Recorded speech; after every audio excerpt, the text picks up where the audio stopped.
Armée US, partez, le ras-le-bol des Nigériens contre la présence de soldats américains. Plusieurs centaines de personnes ont manifesté à Agadé, ville du nord du Niger à proximité de laquelle est située une base de drones des États-Unis.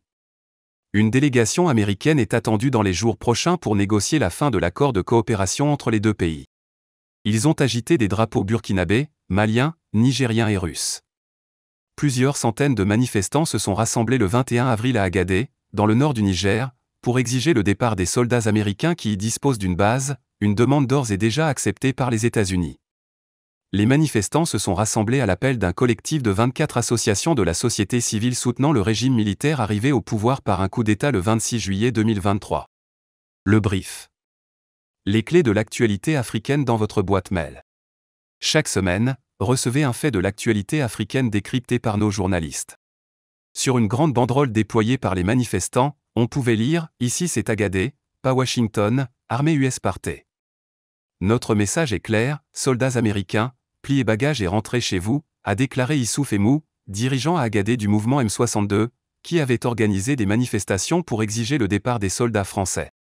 La présence des soldats américains n'est d'aucune utilité pour notre sécurité, car les bandes armées écument toujours le désert, a affirmé Amobi Arandichu, une figure de la société civile. Russes, Américains, Allemands, Français, tous ne viennent chez nous que pour leurs propres intérêts, selon lui. Accord de Washington 4 mois après le départ des Français. La manifestation s'est déroulée 2 jours après que Washington a accepté de retirer le millier de soldats américains basés au Niger, comme l'ont affirmé le 19 avril plusieurs responsables américains sous couvert de l'anonymat. Une délégation américaine est attendue au Niger dans les prochains jours pour s'accorder sur les détails du retrait de ces soldats engagés dans la lutte anti-djihadiste au Sahel et qui disposent d'une importante base de drones tout près d'Agadé. En mars, Niamey a dénoncé l'accord de coopération militaire signé en 2012 avec les États-Unis, estimant que celui-ci avait été imposé unilatéralement par Washington et que la présence américaine était désormais illégale. Après le coup d'État qui a renversé le président élu Mohamed Bazoum le 26 juillet 2023, le nouveau régime militaire a rapidement exigé et obtenu le départ des soldats de l'ex-puissance coloniale française et s'est notamment rapproché de la Russie, comme le Mali et le Burkina Faso voisins, eux aussi gouvernés par des militaires. Les derniers soldats français ont quitté le pays à la fin de décembre et le 10 avril dernier, une centaine d'instructeurs russes sont arrivés à Niamey. Instructeurs et matériel militaire russe.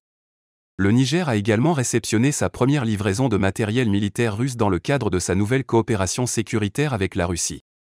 Les instructeurs russes vont installer au Niger un système de défense anti-aérien et assureront une formation de qualité aux militaires nigériens pour son utilisation efficiente, selon les autorités. Le Niger est confronté dans l'Ouest à des violences djihadistes récurrentes perpétrées par des groupes djihadistes affiliés à Al-Qaïda et au groupe État islamique, EI, et dans le sud-est par Boko Haram et l'État islamique en Afrique de l'Ouest, ISWAP.